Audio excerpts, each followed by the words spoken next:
জনাব শাহিদুজ্জামান, আপনাকে স্বাগত জানাচ্ছি। শুভ সকাল। ভালো আছেন নিশ্চয়ই। নববর্ষের শুভেচ্ছা এবং ঈদের শুভেচ্ছাও একই সাথে।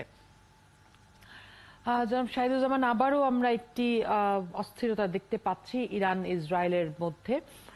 যদিও বলা হচ্ছে যে ইসরায়েল আসলে যে কাজটি করেছে সেটি তার এক ধরনের ক্ষোভের বহিঃপ্রকাশ। ইরান তার কিছুটা শক্তি প্রদর্শন করেছে। ইসরায়েল এবার পাল্টা জবাব আবার দেবে কিনা, নাকি আসলে একটি চক্রপূর্ণ হলো যে হামলা পাল্টা হামলার মধ্য দিয়ে আসলে এটি শেষ হয়ে গেল, সেটি এখনো বোঝা যাচ্ছে না। আপনার পর্যবেক্ষণ কি? আন্তর্জাতিক গণমাধ্যমে আমি জানি যে আপনি নিয়মিতভাবেই যোগাযোগ রাখেন, নজর রাখেন। সেটি দেখে আপনার কাছে কি মনে হচ্ছে বা আপনার পর্যবেক্ষণ কি? কালকে ইসরায়েলের সরকার কনফার্ম করেছে যে তারা পাল্টা জবাব দেবে এবং তাদের যে দ্বিতীয় যুদ্ধ ওয়ার ক্রাইসিস মিটিং হয়েছে সেখানেই সেই সিদ্ধান্ত হয়ে গিয়েছে। পাল্টা জবাবের ধরনটা কেমন হবে সেটা তারা এখনো বুঝতে দেয়নি, তারা এখনো জানতে দেয়নি। তবে জেনারেল ম্যাকেনজি, আমেরিকার একজন অত্যন্ত অভিজ্ঞ সমর নিয়ন্ত্রক, আজকে সকালে জানিয়েছে যে তার যে রিসোর্সেস রয়েছে ইসরায়েলে, তাতে তারা জানে যে পাল্টা আঘাতটা আগামী যে কোনো সময় হতে পারে।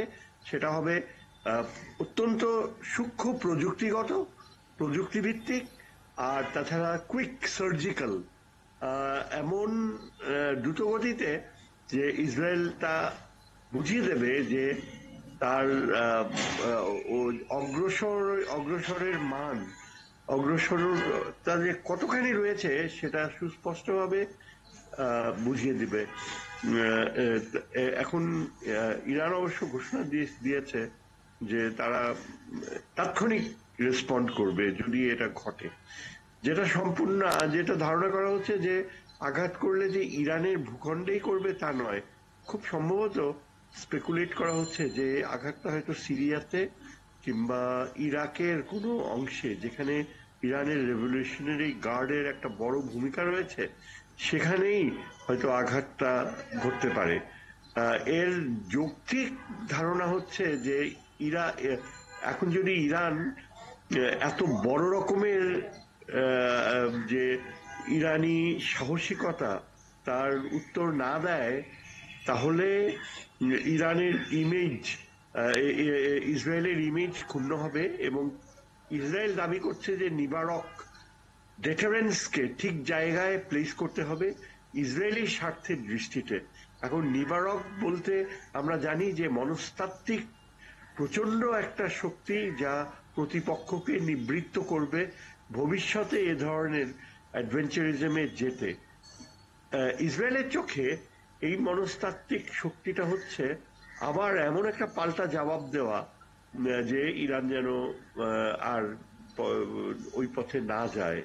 এটা সুতরাং কিন্তু ইসরায়েল যদি আসলে এই পদক্ষেপ নেয়, সেক্ষেত্রে ইরানের মতো শক্তিশালী দেশও, বিশেষ করে যুদ্ধাস্ত্রের দিক থেকে যারা ভীষণ রকমের শক্তিশালী বলে দাবি করে থাকেন, তারা কি আসলে বসে থাকবে? কারণ তার সেখান থেকে তো ঘোষণা এসেছে ইরান থেকে যে প্রথম 13 দিন তারা অপেক্ষা করে পাল্টা জবাব দিয়েছে, এবার সেটি তারা আর দেবে না।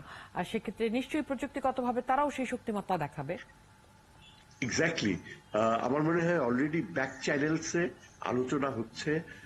সমরবিদরা সবাই আগ্রহী যাতে দুই পক্ষই রেস্ট্রেইন প্রদর্শন করে। চীন এখন কিছুটা হলেও এগিয়ে এসছে। চীনের যে ইরানের সাথে নতুন সংযোগ, সেটা ইম্পর্টেন্ট, কেননা ইরানের সামরিক সামর্থ্য ব্যবহার করার ক্ষেত্রে চীনের উপযোগিতা সবচেয়ে গুরুত্বপূর্ণ। এছাড়াও সুইজারল্যান্ড নিরাপত্তা পরিষদের সদস্য, বলা হয়েছে যে ইরান নাকি এর আগে সুইজারল্যান্ডের মাধ্যমেই আমেরিকাকে জ্ঞাত করেছিল যে কখন কি ধরনের ইরানের আঘাত আসবে। সুইজারল্যান্ডও রোল প্লে করবে। আর তাছাড়া তো আরব রাজ্যগুলো রয়েছেই, মূলত সৌদি আরব, ইজিপ্ট, এরাও এখন ইসরায়েলের সাথে সরাসরি কথা বলছে। জর্ডান তো ইসরায়েলের মিত্র, কাজেই একটা প্রভাব থাকবে। কিন্তু ইরানের যে ধর্মভিত্তিক নেতৃত্ব, তারা তাদের পথ চালনায় তাদের অস্তিত্ব বজায় রাখাটাই তাদের জন্য মূল স্বার্থ হবে। এটাই নিরপেক্ষ পর্যবেক্ষকদের কাছে চিন্তার কারণ যে ইরান তার জাতীয় স্বার্থের প্রণয়নকে এবং সামরিক কৌশলগত যৌক্তিক ধারাকে ডিফাইন করার ক্ষেত্রে প্রাধান্য দেবে এই ধর্মভিত্তিক নেতৃত্বকে, নেতৃত্বের স্বার্থের চিন্তা। সেখানে এই ধর্মভিত্তিক নেতৃত্ব তারা সবচেয়ে বেশি জনগণের স্বার্থের চেয়ে তাদের নিজেদের যে ইমেজ এবং তারা যে একটা ডিভাইন পাওয়ার রয়েছে, শাশ্বত ঐশ্বরিক শক্তি রয়েছে, এটা দেখাতে যে তারা কোনো ভুল সিদ্ধান্ত নেয় কিনা, এটা একটা বড় ধরনের চিন্তার বিষয়। বলা বাহুল্য ইসরায়েলের আচরণ অনেকাংশেই ইরানের ভবিষ্যৎ রাষ্ট্রীয় প্রক্রিয়া কোন ধাঁচে থাকবে সেটা নির্ণয় করতেও একটা বড় ধরনের প্রভাব বিস্তার করবে। আর সেক্ষেত্রে আমরা দেখছি যে মিত্র দেশগুলো, ইসরায়েলের যারা মিত্র দেশ, তারা এক ধরনের তাদের কণ্ঠস্বরে মনে হচ্ছে যেন ইসরায়েলকে কিছুটা যদি দমিয়ে রাখা যায়, থামিয়ে রাখা যায়। সেক্ষেত্রে আমরা দেখেছিলাম যে ইসরায়েল যখন প্যালেস্টাইনে হামলা চালিয়েছিল তখন যুক্তরাষ্ট্র প্রথম দিকে সায় দিল। এখন আমরা দেখতে পাচ্ছি যে তারা ইসরায়েলকে শান্ত হতে বলছে, আর আক্রমণ না করতে বলছে, কিছুটা স্থিমিত হতে বলছে তাদের এই আক্রমণকে। কিন্তু ইরানের এই হামলার পর আবারও যুক্তরাষ্ট্রকে দেখা যাচ্ছে যে তার পাশে যেয়ে দাঁড়াতে। এর ফলে দেখা যাচ্ছে যে ইসরায়েল আবারও তার সেই আন্তর্জাতিক যোগাযোগগুলো বাড়িয়েছে এবং ইরানের উপরে এক ধরনের কি বলা হয়ে থাকে যে ইরানকে যেন আবার সংযুক্ত থাকা হয়, সেই জন্য তারা ইরানের উপর যেন নিষেধাজ্ঞা দেওয়া হয় সেই চেষ্টাটি আবার শুরু করেছে। আপনার কাছে কি মনে হয়, আবারও কি ইরানের উপর কোনো ধরনের নিষেধাজ্ঞা আসতে পারে? হ্যাঁ, অবভিয়াসলি ইরানের উপর এখন আমেরিকা লোক দেখানো নিষেধাজ্ঞা আরো আরোপ করবে। তবে ইরান এখন আগের যে কোনো সময়ের চেয়ে কূটনৈতিকভাবে অনেক মজবুত পজিশনে আছে। একটা বড় ধরনের ধাক্কা আমেরিকা ও ওয়েস্টের জন্য, ইসরায়েলের মিত্রদের জন্য এটাই হতে পারে যে সেটা ভূরাজনৈতিক।